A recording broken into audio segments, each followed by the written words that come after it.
Hello guys, तो आज हम बात करेंगे क्लास 9 सीबीएसई का चैप्टर 1 जो है मैटर इन आवर सराउंडिंग।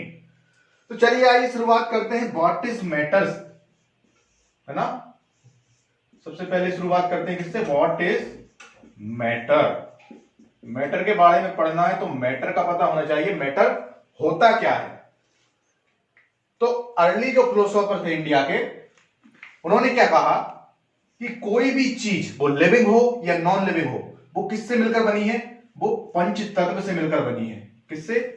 पंच तत्व। पंच तत्व। अब पंच तत्व क्या क्या होते हैं आपको मालूम है? Air, fire, water, sky and earth.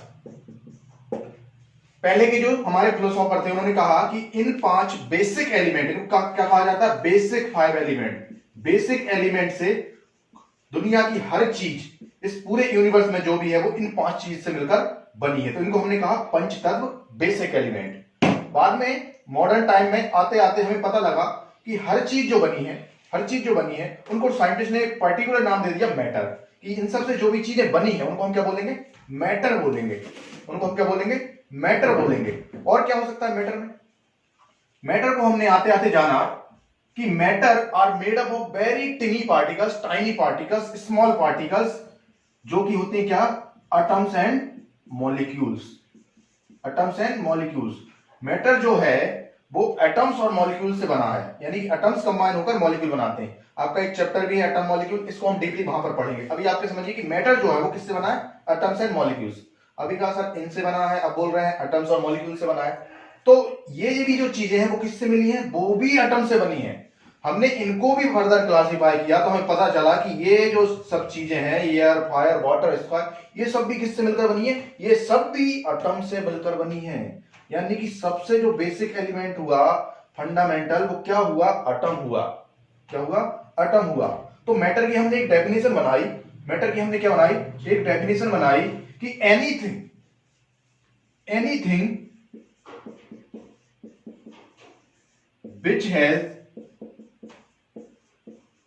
which has mass and occupy space।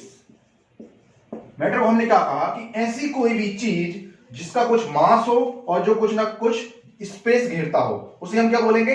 Matter बोलेंगे। Suppose this is a marker and I am holding it on my palm. तो मैंने यहां पर अपने हाथ पर इसको रखा, तो आप देखेंगे इसका कुछ वॉल्यूम है, कुछ जगह घेर रहा है, कुछ जगह ऑक्यूपाई कर रहा है। साथ में जब आप इसको उठाने का ट्राई करेंगे तो इस पर कुछ आप फोर्स लगाएंगे। और फोर्स कब लगाते हैं? जब किसी चीज में मास हो। भाई अगर इसमें मास ही नहीं होता तो ये अपने आप चल जाता, लेकिन इसमें कुछ ना कुछ मास है, तो इसको हमें उठाने के लिए फोर्स लगाना पड़ रहा है। तो मास भी है और जगह भी घेर रहा है, which has some mass and occupy some space। यानी कि क्या है? ये मैटर है। मैं मैटर हूं, मैं भी जगह घेरता हूं, मेरा भी कुछ मास है, सब कुछ मास। इस बोर्ड में देखिए आप, ये भी जगह घेर रहा है, इसका भी कुछ मास है, तो ये भी मैटर है। इसलिए हमने क्या कहा कि यूनिवर्स में सब कुछ क्या है? मैटर है। बाद में हमें पता चला कि कुछ एनर्जी भी होती है, जैसे कि ये लाइट है, तो यहां पर लाइट बिखरी हुई है, लाइट का कोई मास है क्या? कोई मास है? नहीं आता समझ? मैं बोल रहा हूं। तो साउंड ये क्या है? एनर्जी है। इसका कुछ मास है क्या? आपको कुछ वेट फील हो रहा है क्या मेरे बोलने से? है क्या? नहीं। तो ये क्या? ये मैटर नहीं है। मैटर क्या है? Which has some mass and occupies some space, it is called matter. Clear है मैटर क्या होता है? मैटर क्या होता है? क्लियर है? तो चलिए अब फर्दर हम क्लासिफाई करेंगे मैटर को और आगे जानेंगे कि मैटर में हम क्या क्या पढ़ना है। तो गाइस हम अब बात करेंगे फिजिकल नेचर ऑफ मैटर पे। फिजिकल नेचर ऑफ मैटर, तो हमने अभी देखा कि मैटर जो है, matter are made up of tiny particles, और इन पार्टिकल्स को हमने क्या कहा था? ये एटम भी हो सकते हैं और मॉलिक्यूल भी हो सकते हैं। और साथ ही में हम इनका साइज पता करें, यानी कि हम कह सकते हैं how small are particle of matter, कि मैटर के जो पार्टिकल हैं वो कितने छोटे हैं।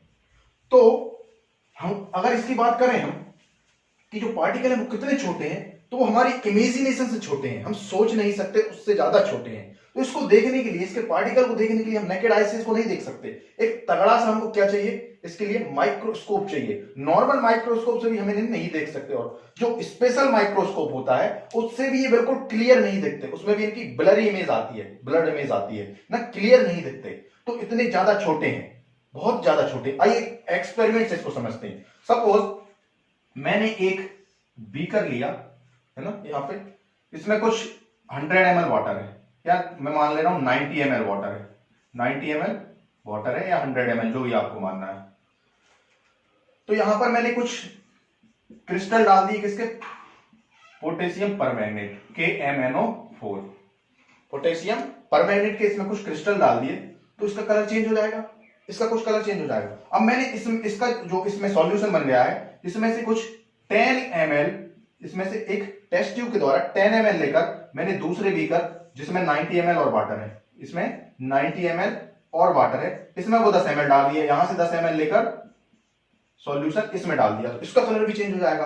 फिर से मैंने क्या किया कि इसका 10 ml लेकर एक और बीकर में डाल दिया, यहां पर एक और बीकर में डाल दिया यहां पर, तो इसका भी कलर चेंज हो जाएगा। तो इससे आपको पता क्या लगेगा, यहां पर जो कलर होगा पहली बार जब हमने डाला था वो बहुत ज्यादा डार्क होगा, फिर यहां पर थोड़ा सा लाइट हो जाएगा, और यहां और ज्यादा लाइट हो जाएगा। तो इसका मतलब हम कर क्या रहे हैं, हम इसमें पानी बढ़ाते जा रहे हैं, यानी कि हम इसको डाइल्यूट कर रहे हैं, डाइल्यूशन कर रहे हैं किसी चीज का, है ना, डाइल्यूट कर रहे हैं। लेकिन आप देख सकते हैं कि एक छोटे से क्रिस्टल में इसका पूरा कलर डार्क हो गया, फिर इसके 10 ml सॉल्यूशन लिया पूरे 90 ml वाटर में, तो उसका कलर भी लाइट है, यानी कि उसमें कुछ ना कुछ कलर है।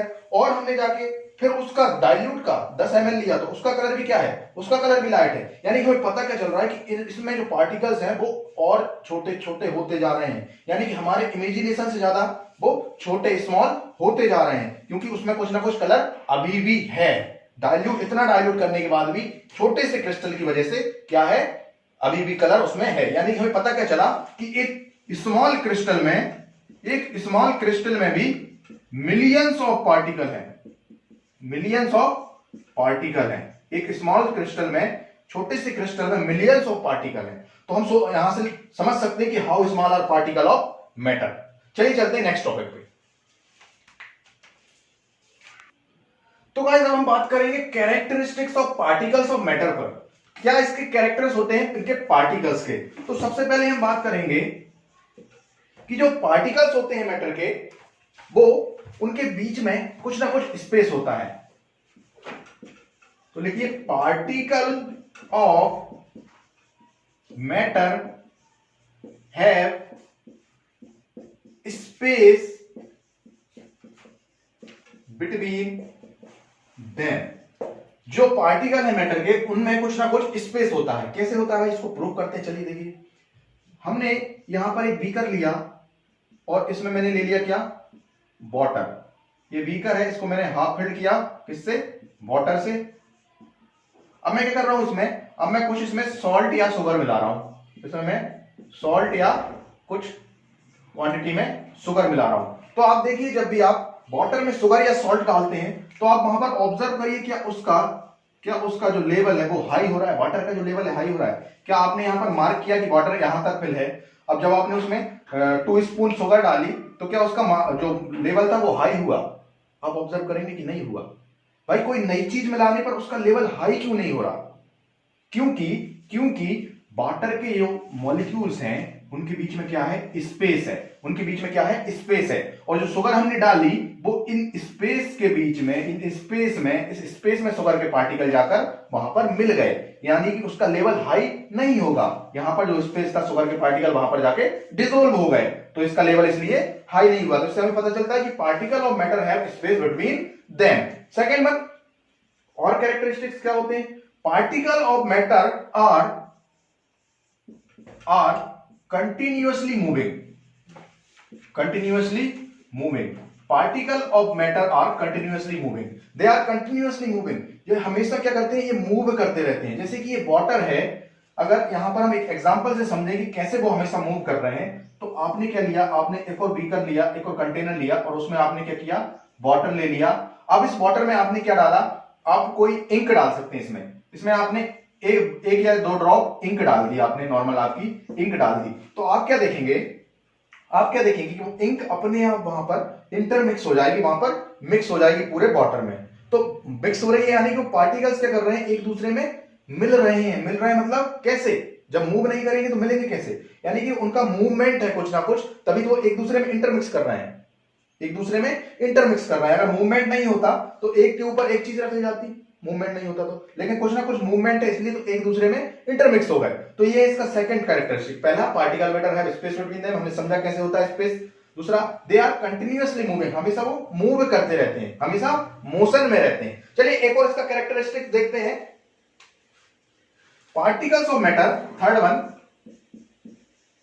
Particles of matter attract, very important, attract each other, particles of matter attract each other, हमेशा जो पार्टिकल होंगे मैटर के वो एक दूसरे को क्या करेंगे, अट्रैक्ट करेंगे। इसको कैसे समझे भाई, इसको कैसे समझे कि वो एक दूसरे को अट्रैक्ट करेंगे, तो इसके लिए आपको समझना पड़ेगा फोर्स ऑफ अट्रैक्शन, मॉलिक्यूल्स के बीच में हमेशा फोर्स ऑफ अट्रैक्शन है एक दूसरे को अट्रैक्ट करने के लिए। अब यहां पर दो फोर्स वर्क करते हैं, पहला है कोहेसिव फोर्स एंड सेकंड है एडहेसिव फोर्स, पहला है cohesive force and second one adhesive force. Cohesive force कहां लगता है, जैसे कि मैंने एक मेटल ले लिया कॉपर की एक रॉड ले ली, ये कॉपर की एक रॉड है, तो इसमें क्या होगा, कॉपर के Cu इसके मॉलिक्यूल होंगे, इसके एटम होंगे, और मैंने एक ले लिया कोई भी जैसे कैल्शियम कार्बोनेट ले लिया, तो कैल्शियम कार्बोनेट में कैल्शियम भी है, कार्बन भी है और ऑक्सीजन भी है, तो जो सेम एलिमेंट है यानी कि सेम सबस्टेंस है वहां पर लगती है कोहेसिव फोर्स। अगर कोई सबस्टेंस सेम एलिमेंट से बना है तो सेम एलिमेंट के बीच में लगती है कोहेसिव फोर्स, और इसलिए जो कोहेसिव फोर्स का अट्रैक्शन होता है वो ज्यादा होता है क्योंकि वो सेम एलिमेंट के बीच में। Cohesive force are stronger than adhesive force, इसलिए जो कॉपर है वो क्या होता है, स्ट्रॉन्ग होता है, किससे, कैल्शियम कार्बोनेट से। कैल्शियम कार्बोनेट क्या होता है, चौक होता है आपका, चौक, तो स्कूल में आपने चौक देखा होगा, चौक को आप अगर क्रश करोगे तो उसका पाउडर बन जाएगा, क्योंकि सॉलिड तो है लेकिन फिर भी उसका पाउडर बन जाएगा, क्योंकि उसमें कितने सारे एलिमेंट में उसमें जो फोर्स लग रही है वो एडहेसिव फोर्स है, और हमने पढ़ा कि adhesive force are weaker than cohesive force. तो सेम सबस्टेंस के बीच में जो फोर्स लगती है वो कोहेसिव फोर्स लगती है, और डिफरेंट सबस्टेंस या डिफरेंट एलिमेंट के बीच में जो फोर्स लगती है वो एडहेसिव फोर्स लगती है, और cohesive force are stronger than adhesive force. तो हमने क्या कहा कि particles of matter attract each other, किसकी वजह से, कोहेसिव फोर्स और एडहेसिव फोर्स की वजह से। तो ये थे इसके कुछ characteristics of particles of matter. चलिए चलते हैं नेक्स्ट टॉपिक पे। तो गाइस हम पढ़ेंगे स्टेट्स ऑफ मैटर। हमने नॉर्मली तीन तरह की स्टेट यहां पर पढ़ी है ऑलरेडी प्रीवियस क्लासेस में, सॉलिड, लिक्विड एंड गैस, सभी लोग जानते होंगे। तो solid, liquid and gaseous state सभी लोगों ने पढ़ी हुई है, लेकिन यहां पर हमें दो और पढ़ने को मिलती हैं जो कि ज्यादा इंपॉर्टेंट तो नहीं है, फिर भी आपके सिलेबस में, प्लाज्मा और बीईसी, बोस-आइंस्टीन कंडेंसेशन, प्लाज्मा और बोस-आइंस्टीन कंडेंसेशन। तो मेनली हमारी ये तीन स्टेट होती है, सॉलिड, लिक्विड एंड गैस। हम इन तीनों को ही ज्यादा पढ़ते हैं क्योंकि ये नॉर्मल कंडीशन में एग्जिस्ट नहीं करती। प्लाज्मा के लिए आपको क्या करना पड़ता है, प्लाज्मा के लिए आपको वेरी हाई टेम्परेचर की जरूरत है, very high temperature at low pressure plasma की जरूरत है, और बीईसी भी आपकी नॉर्मल कंडीशन में एग्जिस्ट नहीं करती। तो सॉलिड, लिक्विड, गैस हम तीनों पर ज्यादा डिस्कशन करेंगे। तो चलिए पहले देख लेते हैं क्या सॉलिड स्टेट को, कि सॉलिड स्टेट है क्या। सॉलिड्स में बच्चों क्या होता है, कोई चीज सॉलिड्स है यानी कि उसके जो पार्टिकल है वो बहुत पास है, बहुत क्लोज है। सॉलिड में किसी चीज के जो पार्टिकल्स है वो क्या है, बहुत क्लोज है, तभी तो वो चीज सॉलिड है।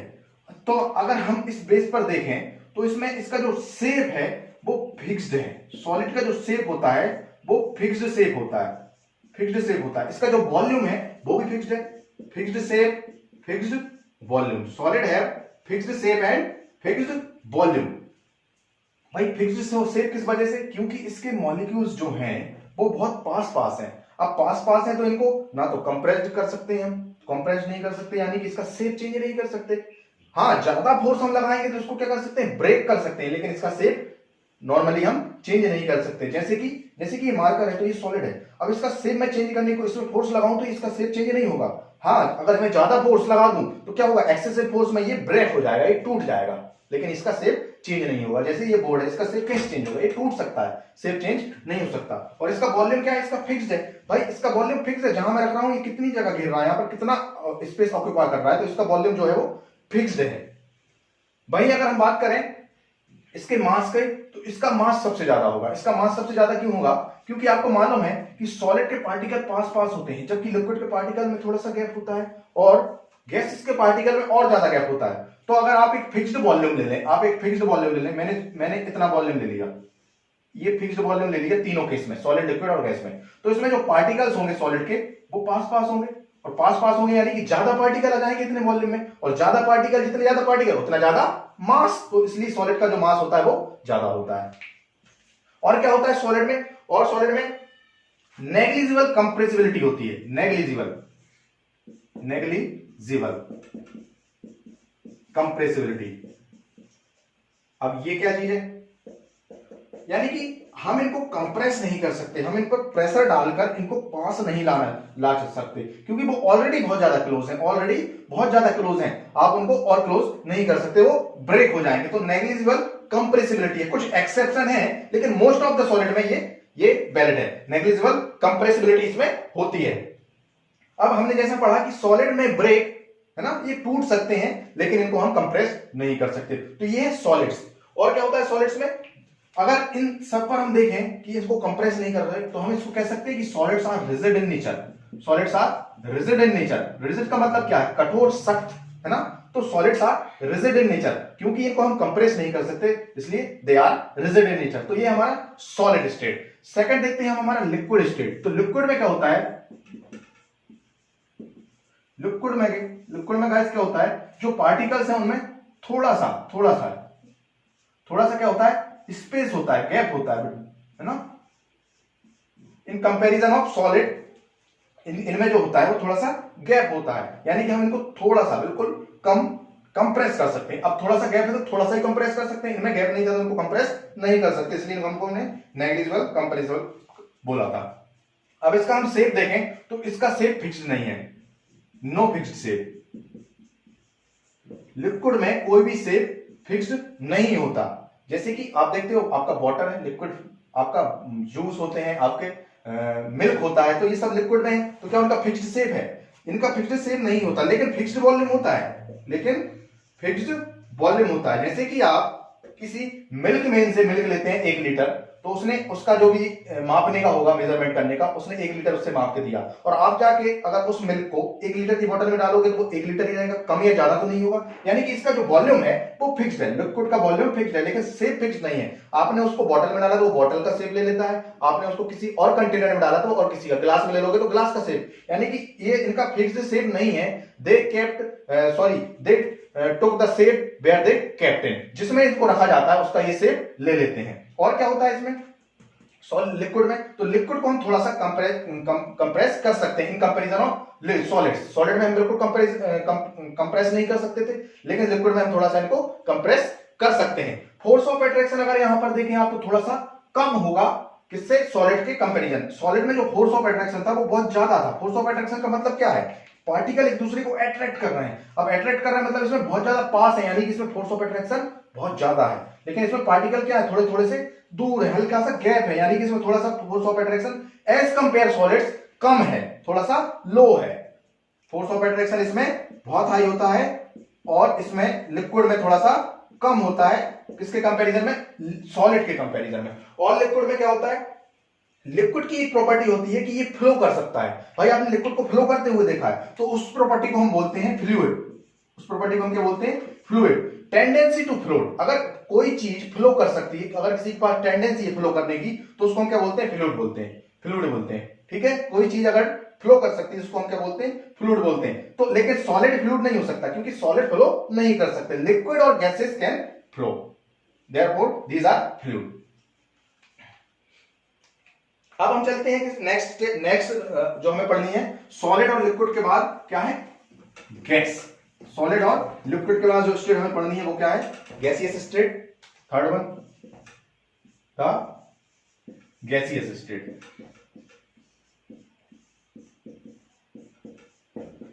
तो गाइस गैसियस स्टेट क्या होती है? जैसे सॉलिड में पार्टिकल बहुत पास थे और लिक्विड में पार्टिकल में थोड़ा सा गैप आया था, वैसे ही गैसियस के जो पार्टिकल होंगे वो क्या होंगे?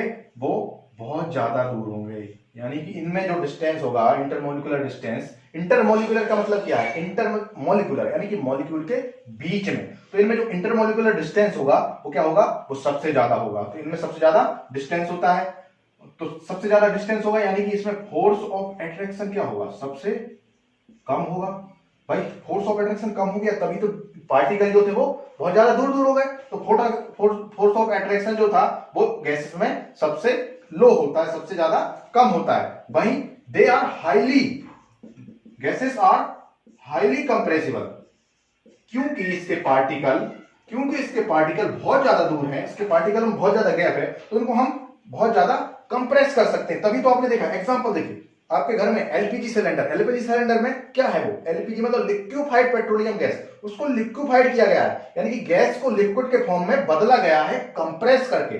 लिक्विड को आप इस गैस को कंप्रेस करोगे यानी कि पास लाओगे तो ये पार्टिकल पास पास आ जाएंगे, और पास पास में क्या हो जाता है? वो लिक्विड हो जाता है। तो वो क्या है? लिक्विफाइड पेट्रोलियम गैस, यानी कि बहुत ज्यादा गैस को एक छोटे से कंटेनर में रखने के लिए हम उनको लिक्विफाइड कर रहे हैं। या जैसे सीएनजी जो कि हम व्हीकल्स में डालते हैं, कंप्रेस्ड नेचुरल गैस, या क्या उसको भी कंप्रेस्ड किया गया है, यानी कि जो गैस को उसको कंप्रेस करके एक छोटे से कंटेनर में भरा गया है, बहुत ज्यादा गैस उसमें भर दी गई है, जिसको हम व्हीकल्स में यूज करते हैं, क्या? सीएनजी। तो हमने क्या देखा? गैसियस में फोर्स ऑफ अट्रैक्शन सबसे कम होता है और ये हाईली कंप्रेसिबल होते हैं। और क्या इसमें देख सकते हैं कि इंटरमोलिकुलर डिस्टेंस सबसे ज्यादा है, क्योंकि फोर्स ऑफ अट्रैक्शन कम है। और हमने वहां पर देखा था कि डेफिनेट शेप, डेफिनेट वॉल्यूम, तो इसमें क्या होगा? इसमें डेफिनेट शेप नहीं होगा, इसमें कोई भी शेप नहीं होता, इसको हम कंप्रेस करके किसी भी शेप में ला सकते हैं, है ना। इसका मास क्या होगा? इसका मास कम होगा, क्योंकि इसके पार्टिकल बहुत दूर दूर होते हैं। अगर पार्टिकल को पास लाएंगे तो मास ज्यादा हो जाएगा। और अगर डेंसिटी की बात करें, वेरी इंपॉर्टेंट टर्म है डेंसिटी, तीनों स्टेट से रिलेटेड। तो डेंसिटी क्या होती है? आपको फॉर्मूला मालूम है, mass upon volume, mass upon volume. तो आप बताइए कि डेंसिटी सबसे ज्यादा किसकी होगी? सॉलिड की, लिक्विड की, या गैस की? तो आप देखेंगे कि density is directly proportional to mass, यानी कि जिसका सबसे ज्यादा वेट होगा उसकी डेंसिटी ज्यादा होगी, या जिसकी सबसे कम वॉल्यूम होगी, क्योंकि इनवर्सली प्रोपोर्शनल, जिसकी सबसे कम वॉल्यूम होगी उसकी डेंसिटी ज्यादा होगी। तो अगर गैस के पार्टिकल को हम छोटे से कंटेनर में रखते हैं तो उसकी वॉल्यूम भी ले लेता है, लेकिन उसी पार्टिकल को हमने अगर छोड़ दिया तो पूरे क्या करता है? रूम की वॉल्यूम ले लेता है। तो हम ज्यादा डिपेंड किस पे करेंगे? मास पर। अगर मैंने वॉल्यूम को फिक्स्ड कर दिया, सॉरी इसको वॉल्यूट लिख दिया मैंने, वेरी सॉरी, वॉल्यूम को मैंने अगर फिक्स्ड कर दिया, माना मैंने इतना वॉल्यूम मुझे लेना है, इसको फिक्स्ड कर दिया, तो इसमें मास मापना है मुझे किसका ज्यादा होगा। तो आपको मालूम है कि सॉलिड के जो पार्टिकल है वो बहुत पास पास है, तो इसका मास सबसे ज्यादा होगा, यानी कि डेंसिटी सबसे ज्यादा किसकी होगी? डेंसिटी सबसे ज्यादा सॉलिड की होगी। किसकी? सॉलिड की होगी। और देन इससे थोड़े थोड़े से दूर कौन है? लिक्विड। क्या है? लिक्विड।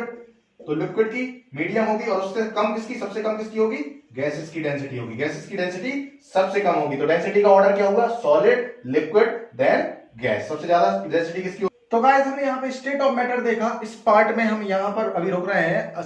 नेक्स्ट पार्ट से हम इसमें क्या देखेंगे? इंटर कन्वर्जन ऑफ स्टेट्स देखेंगे। सॉलिड को लिक्विड में कैसे ट्रांसफर करते हैं, या उसको कैसे इंटर कन्वर्ट करते हैं लिक्विड को गैस में। हम इसमें लेटेंट हीट के बारे में पढ़ेंगे, और चीजें पढ़ेंगे हम इनकी और भी कैरेक्टरिस्टिक्स हैं जो पढ़नी है।